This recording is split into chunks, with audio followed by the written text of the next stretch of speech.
il est député suppléant RDR de Grand Bassin. Après Jean-Louis Moulot aussi est conseiller donc à la présidence de la République de Côte d'Ivoire, en charge donc de l'Union européenne. Ensuite, vous avez M. Félix Tanon, qui est membre du bureau politique du PDC-RDA. M. Félix Tanon est aussi conseiller à la présidence de la République, en charge des questions diplomatiques. Et puis bien évidemment, votre serviteur, Mamadou Touré, j'assure l'intérim au niveau donc de mon parti du SN Travaux d'église chargé donc des militants de l'étranger. Je suis aussi à la présidence de la République, je m'occupe des questions de jeunesse et sport. Alors, nous vous avons convié donc à cette rencontre pour échanger avec vous sur l'actualité de notre pays, notamment la question, donc, les questions liées à la réconciliation et au développement économique de notre pays. Nous voulons échanger avec vous pour vous informer sur les initiatives en cours, ce que le chef de l'État et le gouvernement ont pu faire. Et c'est vrai que j'ai rappelé nos différents titres, mais vous devez savoir que principalement, c'est en tant que jeune cadre de nos partis politiques respectifs, c'est-à-dire le RDR et le PDCI, que nous nous retrouvons devant vous pour échanger avec vous autour du thème réconciliation et développement économique, quel enjeu pour la Côte d'Ivoire. Alors, le premier qui prendra la parole sera M. Félix Tanon, qui nous dira un peu où nous en sommes au niveau diplomatique, ce qui a été fait, d'où nous sommes partis. Ensuite, M. Jean-Louis Moulot nous parlera donc des questions sécuritaires, où nous en sommes-nous, d'où nous sommes partis. M. Ali Touré parlera donc des questions économiques et du développement en passant en revue les différents chantiers actuellement. Et moi-même, qui en dernière position, essayera donc de parler des questions liées à la réconciliation nationale.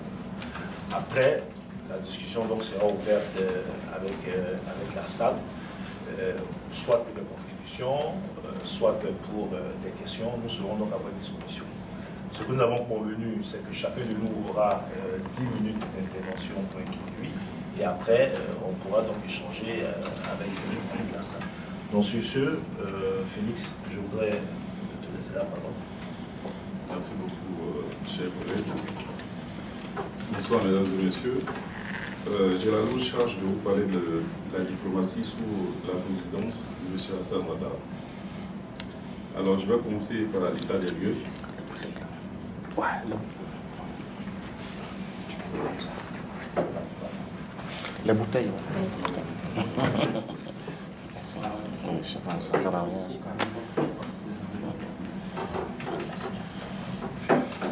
Alors, je ferai l'état des lieux au niveau de la coopération multilatérale, au niveau de la coopération bilatérale et les acquis. Alors, au niveau de la coopération multilatérale, lorsque le président de la République accédait à la magistrature suprême, la Côte d'Ivoire était absente. La Côte d'Ivoire était absente au niveau des communautés économiques régionales, c'est-à-dire la CEDEAO, ou sous-représentée. Quand je dis était sous-représenté, et moi-même étant conseiller chargé de l'intégration africaine, c'est moi qui siégeais au sein du Conseil des ministres de la CEDEAO. Donc c'est pour ça que j'ai dit absent, la Côte d'Ivoire était absente ou sous-représentée. Et au niveau de l'Union africaine, nous étions en retard de nos cotisations et on n'avait pas le droit à la parole, évidemment, dans ces instances. Si vous ne cotisez pas, vous ne prenez pas la parole. Nous étions au niveau de l'Union des Frères Mano. Nous étions aussi au niveau de la communauté des États sahélo-sahariens. Nous étions représentés dans plusieurs institutions de communauté régionale. Et malheureusement, nous n'étions pas présents. Et donc, les gens prenaient les décisions sans nous. Ça, c'est le tableau au niveau des institutions régionales.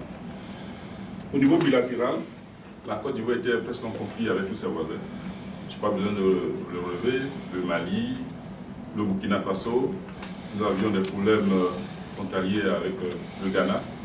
Nous avons des problèmes récurrents avec le Nigeria, rappelez-vous, la crise entre l'ancien président Taylor et le président ivoirien d'alors. Et donc, voici un peu aussi le tableau au niveau bilatéral. Je passe maintenant à l'action diplomatique du président, ce que j'ai appelé la phase 1. La phase 1, c'était de remettre la Côte d'Ivoire au niveau des conseils des nations. Alors, qu'est-ce que nous avons fait? Le président, par son leadership, a été désigné par ses pairs comme président en exercice de la communauté des États de l'Afrique de l'Ouest, CEDEAO. Et qu'est-ce qu'il a fait? Au niveau de la phase multilatérale, c'est ce que j'appelle la CEDEAO, le président a réconcilié tous les États de la CEDEAO, les 15 États de la CEDEAO, avec la Côte d'Ivoire. Au niveau des infrastructures de la CEDEAO, grâce au leadership du président, nous avons aujourd'hui un projet d'autoroute Abidjan-Lagos. Nous avons un projet de la boucle ferroviaire Abidjan-Lagos, donc ça quitte Lagos, Cotonou, Lomé, Ghana et Abidjan. Et il y a un projet même pour continuer jusqu'à Dakar. Au niveau de la boucle ferroviaire, nous connaissons le chemin de fer, Abidjan, Bourg-de-Lasso, continue au Niger. Et aujourd'hui, Lomé et le Bénin sont intéressés, et Cotonou sont intéressés par la boucle ferroviaire. Nous avons aussi un projet électrique au niveau de la sous-région et aussi au niveau de l'intégration économique. Ça, je parlais des infrastructures. Quand je parle de l'intégration économique, je vais parler de l'accord de partenariat économique.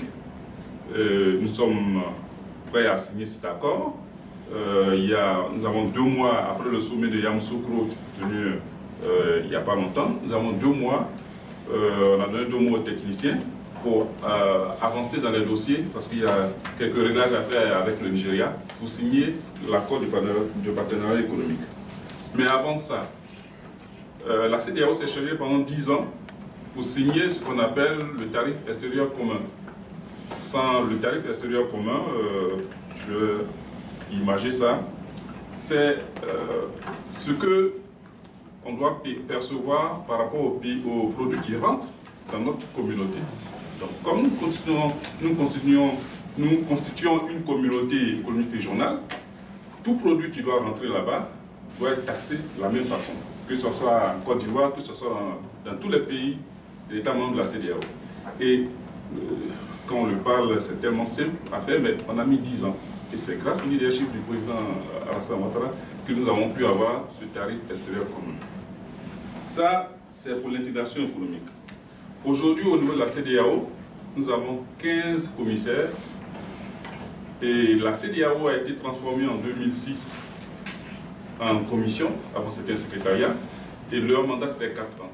Donc depuis 2010, on devait renouveler la commission. On n'a pas pu, et c'est sous le leadership du président Ouattara que nous avons pu renouveler, en passant de 9 membres à 15 membres.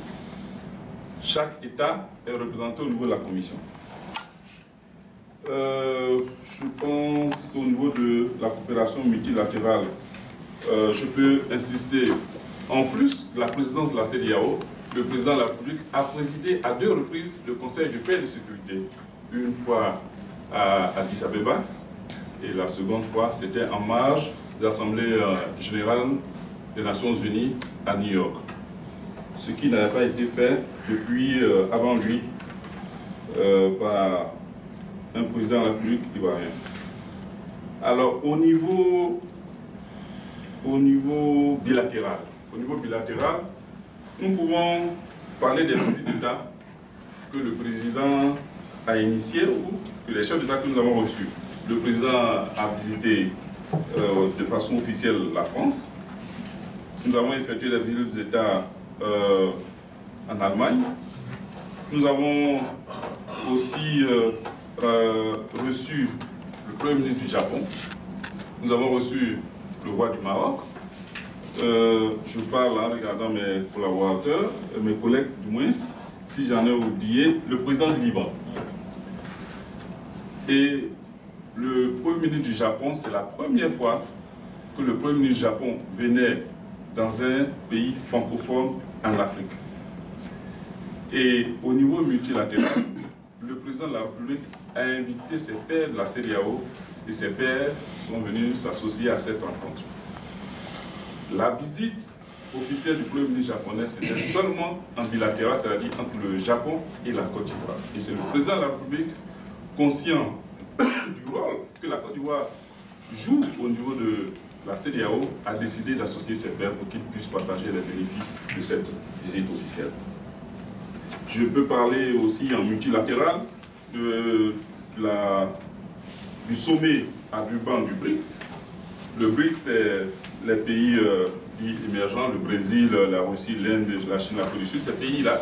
Et la Côte d'Ivoire a été représentée, le président de la République a participé à ces rencontres. Je veux parler aussi de la TICAD 5, la conférence au Japon. En résumé, au niveau de la multilatérale, aujourd'hui, on peut dire qu'on ne peut pas prendre des décisions dans les enceintes sans la Côte d'Ivoire. Et on peut même continuer en disant que les invitations en visite officielle de la Côte pour adresser au président de la République de Côte d'Ivoire, ces invitations-là, nous sommes en train obligés de planifier parce qu'il y en a encore. Je parle très bientôt. Nous devions aller au sommet États-Unis-Afrique, nous sommes invités. Nous sommes invités aussi au sommet Inde-Afrique. Nous sommes invités par la Corée. Et tout cela, c'est parce que le président de la République lui-même a pris son téléphone, de par sa valeur intrinsèque, ce que j'appelle son leadership, a sorti la Côte d'Ivoire et a réussi à repositionner la Côte d'Ivoire dans le Conseil des Nations. Je voudrais, je ne peux pas passer sous silence la résolution du Conseil de l'Entente. Vous imaginez, le Conseil de l'Entente avait été complètement enterré et c'est le président de la République qui l'a ressorti, l'a ressuscité. Et aujourd'hui, nous avons le Conseil de l'Entente. Avant, on était observateur au niveau de l'Union des fleuves Mano. Aujourd'hui, nous sommes membres de l'Union des fleuves Mano. Et je crois que nous devions tirer notre chapeau à notre président. Et parce que si aujourd'hui, nous avons les résultats, mon collègue va parler de ça, nous avons des résultats économiques, si nous avons des résultats au niveau de la réconciliation nationale, c'est parce que, au niveau diplomatique, le président de la République a travaillé. Voilà, en guise d'introduction, ce que je voulais dire. Je ne vous ai pas parlé de la nouvelle carte diplomatique, parce que jusqu'en 2011, jusqu'à ce qu'on arrive au pouvoir, la Côte d'Ivoire couvrait, je vous dis, moins de 50% des pays du monde entier, reconnus au niveau des Nations Unies. Et avec la nouvelle carte diplomatique, nous passons de moins de 50% à 90%, c'est-à-dire de 94 États à 175 pays des 194 États des Nations Unies. Vous voyez d'où nous sommes partis et où nous sommes arrivés. Il y a beaucoup de choses qui restent à faire, mais nous pensons qu'on a le temps de le faire. J'attends vos questions, je vous remercie.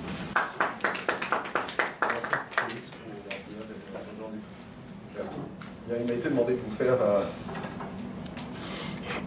l'état des lieux de la situation dans le domaine de la sécurité. Je ne vais pas m'attarder sur l'état des lieux qui prévalait à la prise de fonction du président Ouattara. Je pense que chacun de nous a souvenir que nous avions un tissu social fragmenté. Nous avons hérité également d'une situation où les forces armées étaient dispersées, divisées. Ces forces armées avaient été en partie politisées et s'étaient immixées dans le débat politique. Donc le premier défi, l'un des tout premiers défis auxquels le président de la République a dû s'attaquer, c'est la reconstruction de notre architecture de défense et de sécurité. Face à l'ampleur de ce défi-là, défi sécuritaire qui conditionne le développement économique et social, parce que sans une situation stable et apaisée, on ne peut pas se projeter dans l'avenir et entrevoir de développement économique et mettre en œuvre l'ambitieux programme de développement qui a été conçu au bénéfice de nos populations. C'est la raison pour laquelle le président de la République a décidé de s'impliquer lui-même au plus haut niveau de l'exécutif, donc dans la mise en œuvre de la réforme de notre architecture sécuritaire. Pour ce faire, donc, il a rattaché le ministère de la Défense à la présidence de la République, il assume lui-même la fonction de ministre de la Défense et il a désigné un ministre délégué, en la personne du ministre Ficole, donc pour gérer au quotidien ce département-là. Il y a un certain nombre de pays en sortie de crise, il est nécessaire de reconstruire l'appareil sécuritaire parce que lorsque vous avez une crise armée, ça signifie que cet appareil, votre outil de sécurité et de défense a été défaillant. Et donc, il est important de le reconstruire sur des bases saines pour éviter la répétition de crises. Donc, une stratégie nationale a été élaborée et elle a été adoptée au plan national avec les contributions, comme je le mentionnais, de toutes les parties prenantes et des partenaires internationaux. Et ce processus-là produit un certain nombre de résultats. Je sais qu'il y a des impatiences qui se manifestent, mais ce qu'il faut savoir, c'est que tous les pays en sortie de crise qui mènent une réforme du secteur de la sécurité obtiennent des résultats sur le moyen et sur le long terme. Il y a déjà un certain nombre de... Amis, camarades de la presse, autorités audiovisuelles, mesdames et messieurs, je voudrais, avec votre permission, élaborer un peu sur le grand chantier et la relance économique du président de la République. Comme l'a dit mon prédécesseur, je ne vais pas revenir sur l'état des lieux en 2011, parce que tout le monde sait l'état des lieux. C'est vrai que nous n'avons pas assez communiqué sur cet état des lieux. Nous avons estimé qu'il fallait aller de l'avant pour le droit des Ivoiriens. Mesdames et messieurs, en 2011, vers la fin 2011, la Côte d'Ivoire avait à peu près une croissance de 4,7%. Cette croissance est passée en 2012 à 9,8%. Elle s'est consolidée à 9% en 2013 et le gouvernement prévoit une croissance à 2 chiffres de 10% en 2014. Pardonnez-moi, vous pouvez parler un peu plus fort, s'il vous plaît. Vous voulez que je répète? Non, parlez un peu plus fort. Bon? Oui, d'accord. Au niveau des investissements globaux, au niveau des investissements globaux, nous disons que le niveau global des investissements est passé de 928 milliards de francs CFA en 2011 à 1720 milliards en 2012.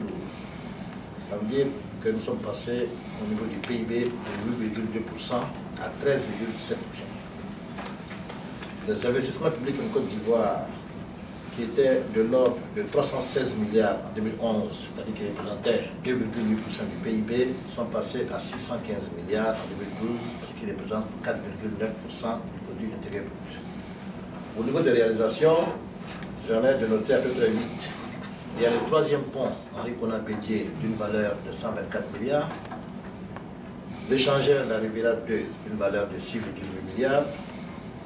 Le pont de Bois-Flé et la réhabilitation du réseau routier de la ville, d'une valeur de 5,75 milliards. La réhabilitation route Abidjan-Anyama, d'une valeur de 7,6 milliards. La réhabilitation de la voirie de 8 villes, ce qu'on appelle le projet précis, d'une valeur de 41 milliards. La construction de l'autoroute Abidjan-Yamoussoukro d'une valeur de 136,6 milliards. La construction de l'autoroute Abidjan-Grand Bassam d'une valeur de 62 milliards. La réhabilitation des pistes rurales, zones de production d'une valeur de 24 milliards, dont 12 payés par le Fonds d'investissement en milieu rural et 12 milliards payés par la Banque mondiale. Voilà un peu au niveau des réalisations du président de la République depuis l'effectivité de la prise du pouvoir le 11 avril. Je voudrais vous parler de deux sujets importants. Le plan national de développement 2012-2015, qui se chiffre à peu près à 11 milliards, avec les déclins. Pardon 11 000 milliards, pardon. 11 000 milliards. Et vous parlez un peu de mon domaine d'activité, le programme national d'investissement agricole. Ben, je ne fais pas le plus de débat, je ne peux pas m'arrêter ici sans parler au moins de plus de débat. En ce qui concerne le plan national de développement de 11 000 milliards, je voudrais un peu vous donner quelques chiffres. Il y a à peu près 5 rubriques. La première rubrique, c'est l'agriculture, les infrastructures et les transports. Sur les 11 000 milliards comme budget de la période 2012-2015, 74,3% de ce budget sont consacrés à soutenir la richesse nationale et à promouvoir l'emploi, le développement des PME et la promotion de l'auto-entrepreneuriat. 12,93% servent à améliorer l'accès des populations aux services sociaux de qualité, de justice sociale, d'équité et de cohésion sociale. 8,13% pour la stabilisation politique, institutionnelle, économique et sociale. 4,45% des services sociaux de base pourvus dans un environnement sain et 0,18% pour renforcer la coopération internationale et repositionner la Côte d'Ivoire. En ce qui concerne le programme national d'investissement agricole, la Côte d'Ivoire est un pays à vocation agricole, comme vous le savez. Mais conformément à la vision du président de la République, il a été décidé de moderniser l'agriculture en vue d'atteindre l'autosuffisance alimentaire pour les Ivoiriens. Au niveau du programme national d'investissement agricole, il il y a 6 programmes qui sont actuellement en cours. Le premier programme est relatif à l'amélioration de la productivité et de la compétitivité des produits agricoles. Le deuxième programme, c'est le développement des filières. Le troisième programme, c'est l'amélioration de la gouvernance du secteur agricole. Le quatrième programme, renforcement des capacités des parties prenantes pour le développement de l'agriculture. Le cinquième programme, c'est la gestion durable des ressources halieutiques. Mesdames et messieurs, j'en ai fini là, et je suis ouvert à vos questions. Je vous remercie. International de Human Rights Watch qui dit clairement que les droits de l'homme en Côte d'Ivoire sont bafoués. On parle aussi, je crois bien, de 800 prisonniers politiques qui sont encore emprisonnés. On parle encore que le dégel s'est fait ce qu'on appelle un dégel de 46 personnes. Il y a 261 personnes réellement qui restent. Et on a du mal réellement à comprendre. On a l'impression que la Côte d'Ivoire va du mieux, mais certaines personnes se posent la question qu'on tire un tout petit peu vers une petite dictature. Ma première préoccupation, c'est au niveau du développement. On a l'impression que le discours que vous tenez, ou du moins le bilan que vous faites, ressemble fort bien encore à une promesse électorale que le président du RDA d'antan avait fait à la population au moment de la campagne électorale de 2010. On se souvient encore quand il est passé dans les régions, il y avait des pluies de milliards qui pleuvaient. Et concrètement, en dehors d'Abidjan, en dehors des 3 ponts, ou en dehors du pont de Bois-Flé, ou en dehors, pas des pistes rurales, je ne sais même pas dans quel village vous ne citez pas. Moi, je pense qu'il faut vraiment insister là-dessus. Concrètement, qu'est-ce qui a été fait pour la population rurale en dehors d'Abidjan? Voilà. Parce que je me souviens qu'il y avait quand même un gros projet de décentralisation sous l'ancien président, Laurent Gbagbo, je le cite. Où en est aujourd'hui ce projet-là de décentralisation? Qu'est-ce que le nouveau régime en a fait aujourd'hui, concrètement? Le second point, c'est au niveau sécuritaire. On constate aujourd'hui à Abidjan une superposition ou juxtaposition de forces de sécurité. On a les FN, on a des démobilisés, on a les FRC, on a les DOZO, on a l'ONUCI, on a la Licorne, finalement, qui, en tout cas, gère la sécurité des Ivoiriens, qui s'occupe aujourd'hui réellement de la sécurité aujourd'hui des Ivoiriens, des populations. L'autre préoccupation, c'est au niveau de la formation. C'est vrai, à vous voir, vous paraissez tous jeunes à cette table. On a vu qu'un pays qui, normalement, si je reprends en tout cas l'adage du président, qui parle d'un pays émergent d'ici 2020, concrètement en termes de formation, ça fait bientôt 3 ans, il est au pouvoir. Qu'en a-t-il fait de la formation des jeunes, des cadres? Voilà. Et ma dernière question, c'est un peu la réconciliation. Beaucoup reviennent très souvent sur la, on va dire, la justice des vainqueurs. Concrètement, vous qui avez la chance de travailler, en tout cas auprès de ce régime-là, quel conseil vous donniez, en tout cas au chef de l'État, pour que réellement ce que vous venez de dire là soit acté? Voilà. Parce qu'on ne peut pas en même temps dire qu'il faut rentrer en Côte d'Ivoire et dès que les gens rentrent, ils sont en prison et d'autres se retrouvent à la CPI. Je ne vais pas les chapeler Goudé. Concrètement, dans les actes, comment se les ressentir? Et je suis même étonné qu'il y ait même un pan, on va dire, financier qui est dégagé pour la réconciliation. C'est-à-dire le contribuable ivoirien contribue pour qu'aujourd'hui les Ivoiriens s'entendent. Mais sur le terrain, concrètement, ça ne se sent pas. Voilà, c'est ma question. De sécurisation de la Côte d'Ivoire, il faut tenir compte de ces agressions-là. On nous a parlé à un moment, à grand coup médiatique d'ailleurs, de caméras qui surveillent à Abidjan. Quand on voit ce genre de choses-là, on se pose des questions sur la réalité, justement, de cette sécurisation de la ville. Merci. Une question relative donc, aux droits de l'homme.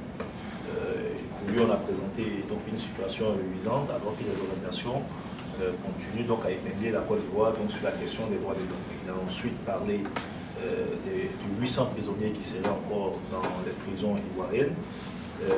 Il a parlé aussi, il a nuancé en fait l'effet du dégel des avoirs, en considérant que c'est 46 personnes qui ont vu leur compte dégelé sur près de 200 personnes. Donc je vais laisser peut-être Jean-Louis. Très bien. Je remercie M. Bagoué pour ces questions. Sur les droits de l'homme, la question des droits de l'homme, je crois que vous êtes aussi bien informés que nous de la situation nationale et du chemin qui a été parcouru depuis la sortie de la crise. Je crois que dans tous les pays au monde, en sortie de crise, il y a quelques situations regrettables en termes de droits de l'homme qu'on peut observer. La Côte d'Ivoire a accompli beaucoup de progrès sur le respect des droits de l'homme. Nous étions dans une situation où il n'y avait quasiment pas de présence de l'État au lendemain de la crise, pas de présence des forces de l'ordre dans les différentes localités, si vous vous souvenez bien, puisque nombreuses sont ces forces de l'ordre qui avaient fait défection, qui avaient abandonné leurs armes, etc. Donc il y avait tout à reconstruire. Évidemment, il y a eu des abus qui ont été observés au début, mais je crois que c'est en nette baisse, ces abus-là, et que les rapports des organisations des droits de l'homme que nous recevons comme des contributions et avec lesquels le ministère de la Justice entretient un dialogue très constructif, ont pris note quand même des progrès qui ont été accomplis en la matière, et je crois que nous allons dans le bon sens, dans la bonne direction sur le respect des droits de l'homme. C'est en tout cas une des priorités du chef de l'État et du gouvernement dans la construction d'un État de droit, dans la mise en œuvre de son programme de développement au profit des populations. Donc je crois que le tableau est un peu plus nuancé peut-être que celui que vous avez voulu présenter. Il y a quand même beaucoup qui a été fait en la matière et il reste encore une marge de progrès certainement. La situation n'est pas parfaite. Elle n'est parfaite nulle part d'ailleurs, que ce soit en Amérique du Nord, ici même le pays où vous résidez, ou dans d'autres pays. En matière de l'homme, il y aura toujours des rapports, des critiques. Je ne vais pas revenir sur le cas de la France, mais si vous lisez les rapports des mêmes organisations que vous mentionnez, il y a également des points qui sont relevés régulièrement, même cette année dans ces rapports-là. La Côte d'Ivoire a conscience de cela et a la volonté ferme de progresser sur ce chantier-là. Ce que je peux dire sur la question des droits de l'homme. Sur les prisonniers, vous avez parlé de prisonniers politiques, moi je ne partagerai pas cette terminologie parce qu'il n'y a pas de prisonniers politiques en Côte d'Ivoire. S'il y a certaines personnes qui se retrouvent en prison, c'est certainement parce que la justice nationale a des choses à leur reprocher. C'est la raison pour laquelle elles ont été mises à la disposition de la justice ivoirienne. Et dans la volonté justement de progresser sur la réconciliation nationale, le président de la République a demandé aux acteurs du monde judiciaire de regarder avec bienveillance la possibilité, autant que faire se peut, autant que les textes le permettent, de mettre en liberté conditionnelle toutes les personnes justement qui font l'objet d'une procédure. Et je crois qu'il y a eu un certain nombre de choses que vous avez pu observer dernièrement.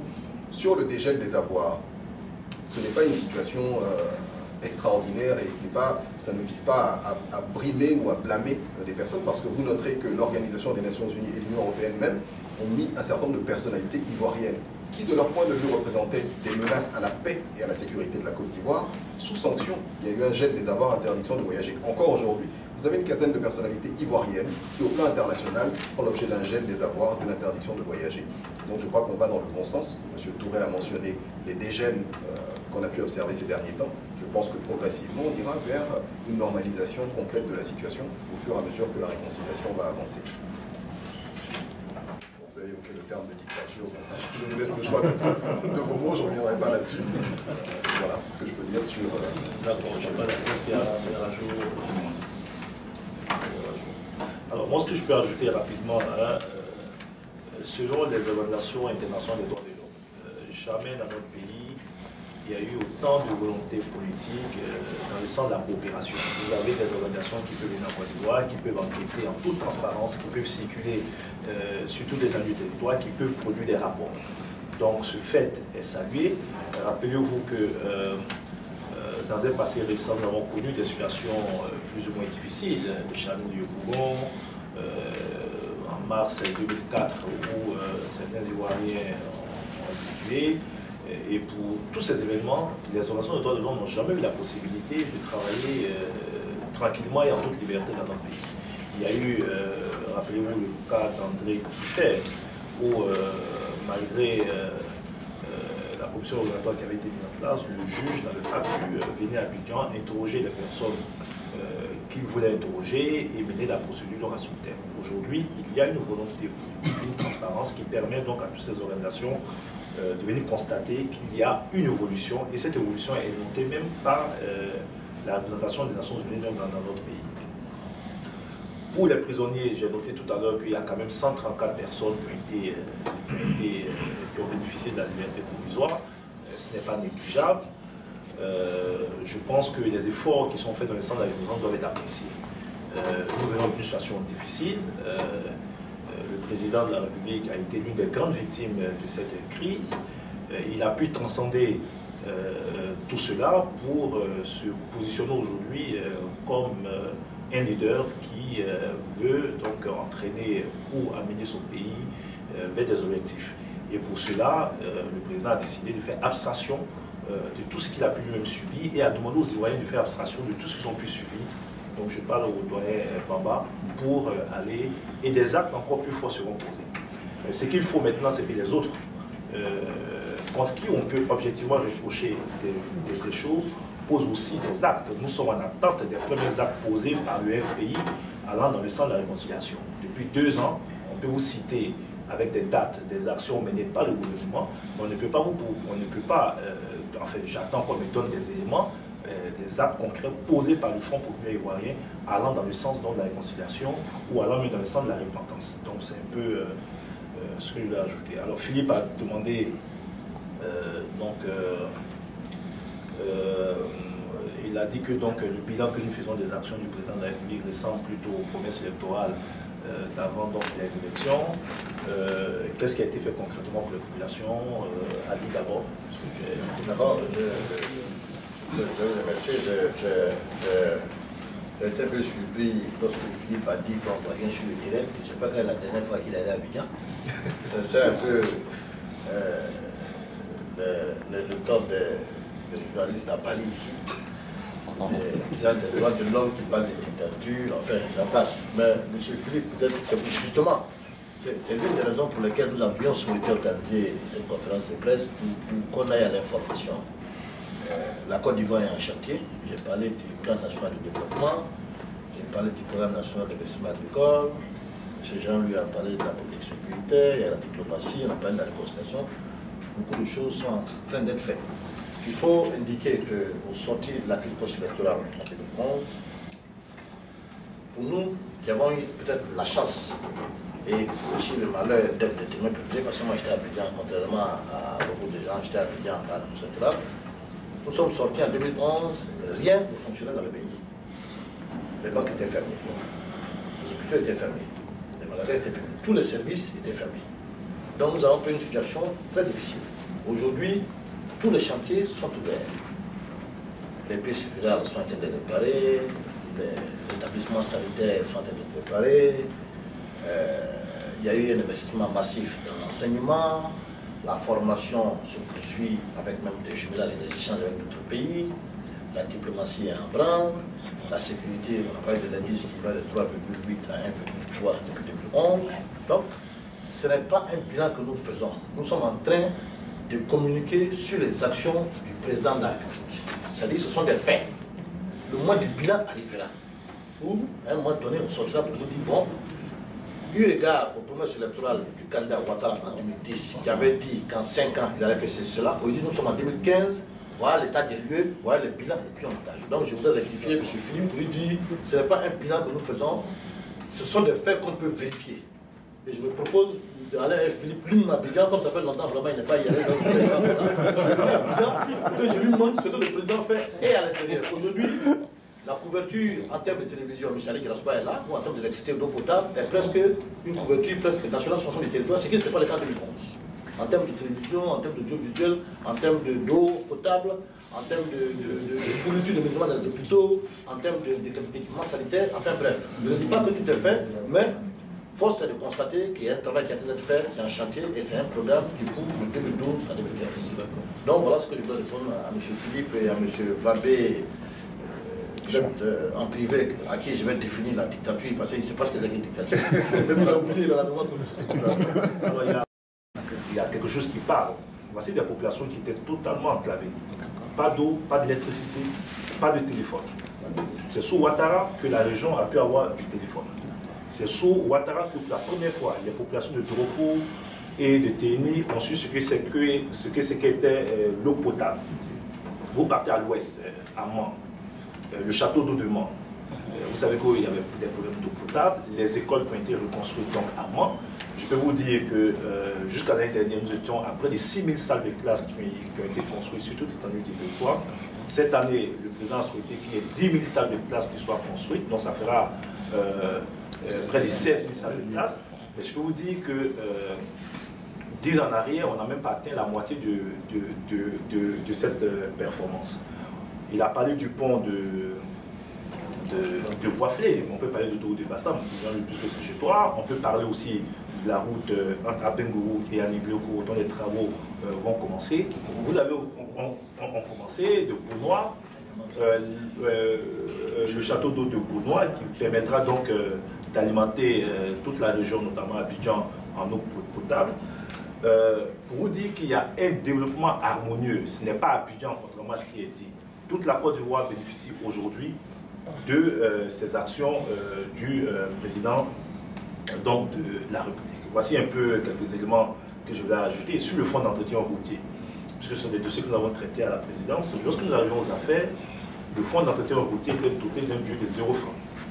C'est ce qui pourrait expliquer que toutes ces années, vous avez toutes ces crevasses sur nos routes. Cette année, nous ambitionnons passer à un fonds de près de 135 milliards de francs CFA. Donc pour la première fois, il ne s'agit pas simplement de construire des routes, mais c'est de prévoir des fonds pour entretenir donc, ces routes. Donc Philippe, voilà un peu. Et puis Tengrela, Bundiali, c'est un projet qui date depuis plus de 40 ans. Aujourd'hui, avec la Alassane Ouattara, c'est une réalité. Donc c'est toute la Côte d'Ivoire qui bénéficie donc, des actions du chef de l'État. Jean-Louis va parler, non, Philippe avait parlé donc des questions des FN, des démobilisés, des Touzo et des licornes. Il voulait savoir qui assure réellement la sécurité. Donc on reviendra. Donc Jean-Louis va essayer de répondre à ça. Ensuite, il a parlé aussi donc, de la question de la formation. On va essayer donc d'y répondre. Et puis donc finalement, il a parlé donc de la justice, donc la responsabilisation de justice des vainqueurs. Jean-Louis, est-ce que ce sont les Tozo qui... Moi, j'ai pas vu de Tozo. Hein. Moi, je crois qu'au sortir de la crise post-électorale assez difficile que notre pays a connue, effectivement, il y avait une situation où l'État était quasiment absent. Et c'est un petit peu normal pour un pays qui traverse une guerre civile. Mais le tableau dressé par M. Coron ne correspond pas à la réalité aujourd'hui. Je l'ai mentionné tout à l'heure, il y a le CCDO qui a été mis en place et qui est la seule force que vous voyez sur les voies publiques aujourd'hui.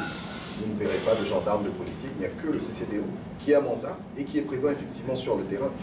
Les DOZO, peut-être qu'à un moment donné, on envoyait dans les rues, mais je crois qu'aujourd'hui, les forces régaliennes, les forces régulières de police, de gendarmerie, surtout à l'intérieur du pays, ont repris leurs activités régulières et que ce sont elles qui assurent la sécurité au quotidien de nos concitoyens. Donc, je ne dis pas que des exceptions n'existent pas. Hein. C'est un processus, certainement, comme je l'ai mentionné. La sortie de crise et la reconstruction d'un État ne se fait pas en 2 ans ou en 3 ans. Mais peut-être qu'il y a des situations exceptionnelles ici et là, mais ça ne correspond pas à la réalité. Alors, sur la forme, allez-y. Oui, je voulais ajouter un mot. Pour ce qui était à Abidjan à la sortie, après le départ du président Gbagbo, il n'y a plus de commissariat. Comme je dis, il n'y a plus de commissariat, il n'y a plus de véhicules. Et on ne peut pas nous demander de faire des miracles. Mais en combien de temps nous avons réussi à faire inverser la tendance au niveau du taux? Donc, si nous sommes partis de 3,8 à 1,3 aujourd'hui, c'est parce qu'il y a un travail qui a été fait. Il faut le reconnaître. Il faut reconnaître aussi que nulle part, je n'ai pas encore vu citer la présence des DOZO au niveau d'Abidjan. Nulle part. Et quand vous arrivez à Abidjan, la sécurité est gérée par, comme il le dit, par le CCDO. Il faut reconnaître ce qui a été fait. Même, je peux le dire, comparaison n'est pas raison, même quand il y avait les barrages, on était à Abidjan, on a vécu à Abidjan, donc on a les éléments de comparaison. Mais le nombre de braquages à Abidjan, c'était consigné. Le taux était consigné. Donc aujourd'hui, si nous sommes passés de 3,8 à 1,3, il faut tirer le chapeau au président de la République, au gouvernement qui est en place, même si les efforts encore restent à faire. Alors sur la formation, Philippe, l'une de nos plus grandes fiertés aujourd'hui, ce sont nos universités. Vous savez qu'en plus de l'université Fisso-Boigny, il y a Cocody, Dangar Bourgois à Djamé, qui a été totalement rénovée. Il y a l'université de Bouaké, de Korobo et des Dalois. Et aujourd'hui, le président a décidé d'ouvrir d'autres chantiers. Il y a l'université de Mans qui envoie d'être construite. Aujourd'hui, dès l'entame de sa prise de fonction, le président s'est attaqué au secteur de l'éducation. Les universités ont été totalement rénovées. Au-delà des bâtiments, je pense que tu fais aussi allusion au système lui-même. Nous avons eu des réformes, la réforme du système LMD dans nos universités. Notre système d'enseignement technique et professionnel est en train d'être revu complètement parce que pour régler l'épineuse question de l'inadéquation entre la formation et l'emploi, puisque beaucoup de jeunes formés n'arrivent pas à avoir un emploi, c'est la solution aussi notre système d'enseignement technique et professionnel. À ce niveau, il y a un travail énorme. Vous venez d'expliquer le but de fonctionnement la devise de votre parti. Vous êtes parti, c'est vraiment de voir partout sur les émissions. Dites-nous, aujourd'hui, le grand chantier du président Alassane Ouattara pour que nous savons réellement que la Côte d'Ivoire est en chantier, mais il y a quand même un chantier qui a l'air franchement n'est pas trop vu. Le chantier des droits de l'homme, Amnesty International a évoqué vraiment le grand problème, que les droits de l'homme sont bafoués en Côte d'Ivoire. Nous constatons l'emprisonnement de 800 personnes. On voit légèrement que on parle du panier de la ménagère, vu que vous êtes sûrement vous qui êtes proche du pouvoir et surtout proche d'Alassane Ouattara, et puis Alassane Ouattara écoute très souvent.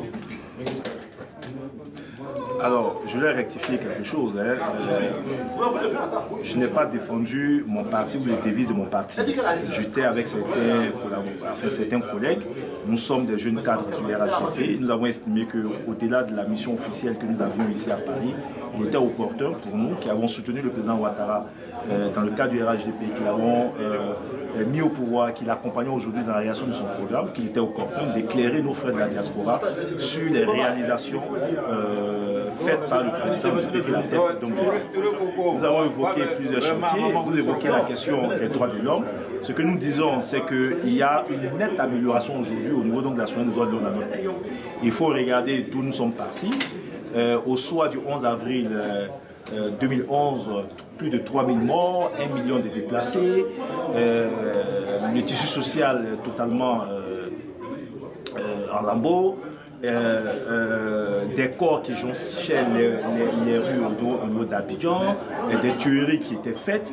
Aujourd'hui, le président de la République, de par ses actions pour la sécurisation de notre pays, pour la mise en place d'un état de droit à travers des institutions solides, a permis donc de freiner cette situation et a permis même aux organisations de droits de l'homme de venir en Côte d'Ivoire et faire normalement leur travail.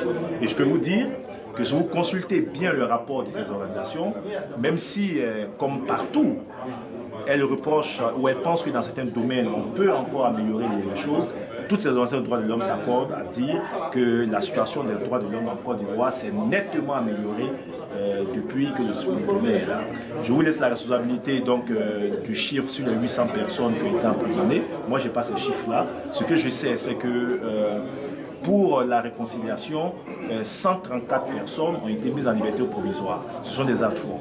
Pour la réconciliation, il y a eu le dégel des avoirs de certaines personnes qui sont sous le coup donc, de procédures judiciaires. Pour la réconciliation, le chef de l'État s'est déplacé lui-même, allé dans la sous-région.